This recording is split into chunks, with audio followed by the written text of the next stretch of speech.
맞습니다. 과사용이 원인이기 때문에 많이 사용하는 경우에 주로 발병하게 됩니다. 틀립니다. 아무래도 과사용이 원인이 되기 때문에 그럴 때는 조금 적절하게 좀 쉬어주는 것이 중요합니다.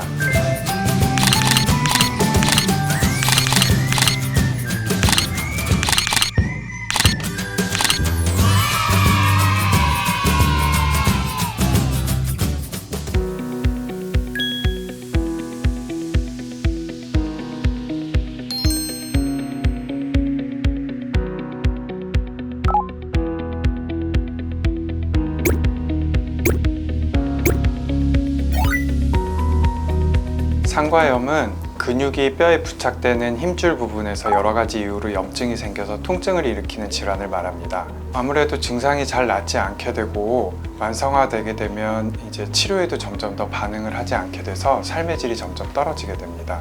테니스 엘보란 외측 상과염을 말하는 것으로 팔꿈치와 손목을 펴는 이 신전근 힘줄에 염증이 생기는 질환이고, 골프 엘보는 반대로 내측 상과염을 뜻하는 말로 이 손가락과 손목을 구부리는 굴곡근에 염증이 생기는 질환을 말합니다.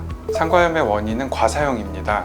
반복되는 작업을 하는 일이라든지 혹은 힘든 노동이 동반되는 그런 직업적 요인들이 있을 수 있고, 또 자꾸 반복해서 힘을 쓰거나 긴 라켓, 클럽 등을 사용하는 운동들이 원인이 될 수가 있습니다.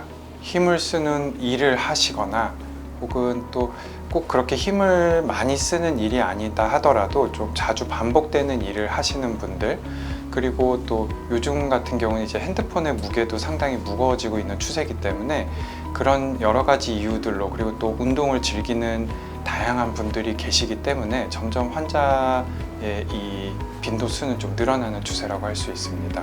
초기에는 약물 치료나 주사 치료, 그리고 체외 충격파 치료를 가장 많이 시행을 하게 됩니다.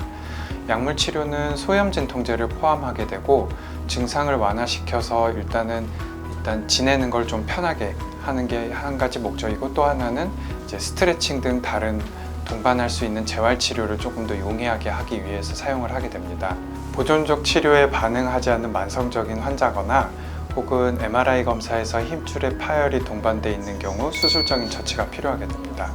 아무래도 이제 좀 반복되는 작업에 노출이 되는 빈도를 좀 줄이려는 노력이 좀 필요하고, 어떤 작업이나 운동 전에 충분한 스트레칭을 하는 것이 많은 도움이 됩니다. 그리고 상과염이 이제 아무래도 좀 발생을 하게 되면 과사용을 하지 않으려는 노력을 좀 스스로가 하는 것이 좀 필요합니다.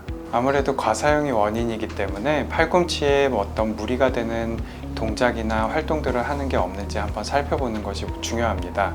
팔꿈치에 통증을 일으키는 다양한 질환들이 있기 때문에 상과염이 의심이 된다면 조기에 병원에 내원해서 정확한 진단과 치료를 받는 것이 중요합니다.